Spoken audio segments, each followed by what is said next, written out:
And you, again, you can tell me if I'm wrong here, but sometimes what I'll do when I look up a market multiple, let's call it a whatever, 2.8, I'll Hmm. look at then the individual characteristics of the business, good or bad, and then start with that 2.8 and make adjustments that could go up or down for that. Are you looking at something, and what are you looking at to make those adjustments, if you are? So we do something very similar. So we, as part of our risk assessment, we call a portion of it company specific risk premium.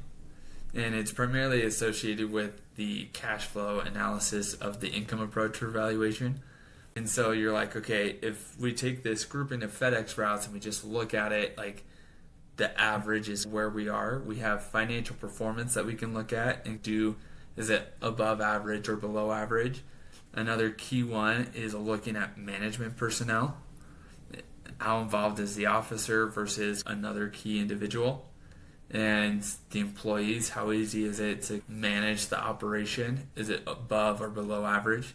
And so we do that, and I would assume very similar to your approach, where we go through like various risk factors of the business that are very common to that particular business model and industry, and look at the multiples, look at average, and is it above or below?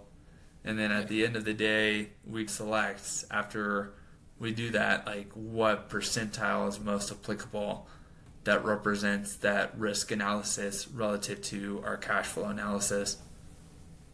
Yeah, I always tell my buyers and sellers the multiple is another way to explain the concept of a market multiple is a confidence score. How confident are they that the business's performance will continue, and what's that risk? It's essentially measuring that confidence. Sloppy books, low reoccurring revenue is going to be lower confidence or lower multiple. Reoccurring revenue, clean books, operating without the owner having to be there full time is higher confidence. So multiple goes up.